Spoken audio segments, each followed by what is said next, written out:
दोस्तों, ट्रंप ने बोला कि मेलोनी मेरे से फिर से दोस्ती करना चाहती है और हॉर्मोज स्टेट फिर से बंद। नागपुर के एक छात्र का नीट का एग्जाम सेंटर अबू धाबी पहुंच गया और राम मंदिर डकैती का मामला सुप्रीम कोर्ट पहुंच गया और टीएमसी के 3 बैंक अकाउंट फ्रीज। इन खबरों को हम इस वीडियो में डिटेल से समझेंगे। हाई कोर्ट तक पहुंचा राम मंदिर चढ़ावा चोरी का मामला, न्यायिक आयोग बनाने के लिए पीआईएल दायर। आइए इस मामले को पूरा समझते हैं। उत्तर प्रदेश के अयोध्या में स्थित राम मंदिर में दान और चढ़ावे में कथित गबन का मामला थमने का नाम नहीं ले रहा है। मुख्यमंत्री योगी आदित्यनाथ ने राम भक्तों को भरोसा दिया है कि वे 15 दिन और इंतजार करें और एसआईटी जांच दूध का दूध और पानी का पानी कर देगी। इसी बीच यह मामला हाई कोर्ट तक पहुंच गया। वकील मोतीलाल ने हाई कोर्ट में एक पीआईएल दायर की है जिसने राम मंदिर ट्रस्ट पर आरोप की जांच के लिए न्यायिक आयोग बनाने की मांग की गई है। वकील मोतीलाल ने कहा कि बड़े लोगों को बचाने के लिए एसआईटी का गठन किया गया है, बल्कि इसमें बहुत बड़ा घोटाला है। न्यायिक आयोग का गठन किया जाए जिसमें हाई कोर्ट या सुप्रीम कोर्ट का जज इसकी जांच करे। उन्होंने कहा कि ट्रस्ट का एसआईटी की जांच पूरी होने तक ट्रस्ट की शक्तियों या और बैंक को फ्रीज कर दिया जाए।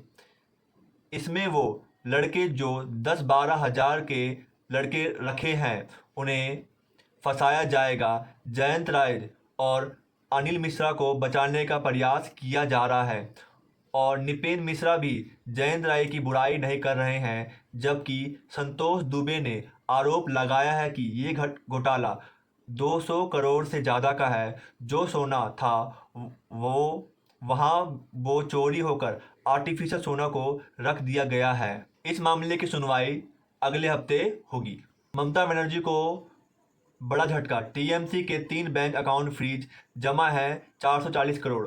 आइए इस खबर को देखते हैं। तृणमूल कांग्रेस के बागी विधायकों की शिकायतों के बाद पार्टी के 3 खातों में पैसे निकालने पर रोक लगा दी गई है। इन खातों में लगभग 440 करोड़ रुपए हैं। पार्टी के बागी विधायकों ने धन के स्रोत की जांच कराए जाने की मांग की है। मिडिल ईस्ट से बड़ी खबर।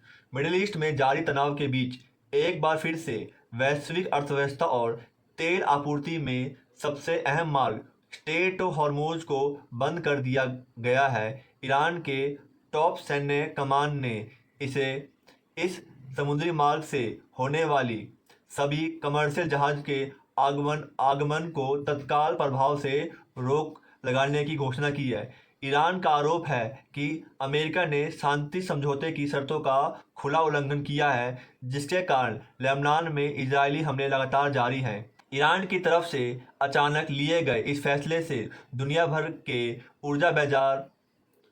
ऊर्जा बाजार में हड़कंप मच गया है। वहीं ईरान की सैन्य कमान द्वारा जारी एक आधिकारिक बयान में कहा गया है कि यह कड़ा कदम अमेरिका और इजरायल की वादा खिलाफी के जवाब में उठाया गया है। ईरानी सेना के मुताबिक संयुक्त राज्य अमेरिका द्वारा संघर्ष विराम समझौते की पहली धारा का स्पष्ट उल्लंघन और अवहेलना के कारण यह स्थिति पैदा हुई है। इसके साथ ही दक्षिण लेबनान में इजरायल द्वारा संघर्ष विराम का लगातार उल्लंघन किया जा रहा है, जिसके कारण लाखों बेकसूर लोग विस्थापित होना पड़ा है और बड़े पैमाने पर जान माल का नुकसान हुआ है। अमेरिकी राष्ट्रपति डोनाल्ड ट्रंप और इटली की प्रधानमंत्री मेलोनी हाल ही में फ्रांस में हुई G7 समिट में मिले थे। फ्रांस के समिट के पूरा होने के बाद डोनाल्ड ट्रंप और मेलोनी के बीच फोटो खिंचाने को लेकर विवाद खड़ा हो गया।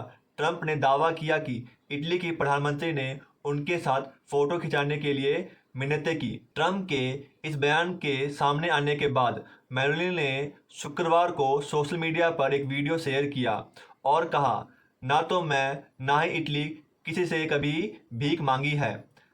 अब इस मामले को लेकर ट्रंप ने ट्रूथ सोशल पर पोस्ट शेयर किया और कहा मेलोनिन उनसे फिर से दोस्ती करना चाहती है। ट्रंप ने ट्रूथ सोशल पर लिखा, फ्रांस में G7 मीटिंग के दौरान इटली की प्रधानमंत्री मेलोनिन ने बार बार मेरे साथ तस्वीर खिंचाने की गुजारिश की।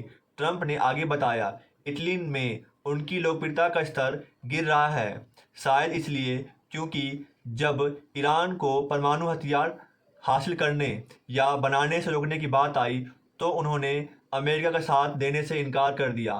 अमेरिकी राष्ट्रपति ने आगे लिखा, उन्होंने हमें इटली की लैंडिंग या रनवे का इस्तेमाल भी नहीं करने दिया, जिससे बहुत बड़ी लॉजिस्टिक दिक्कत हुई और यह तब हुआ जब अमेरिका इटली और दूसरे तथाकथित नाटो सहसहयोगियों की सुरक्षा के लिए हर साल अरबों डॉलर खर्च करता है।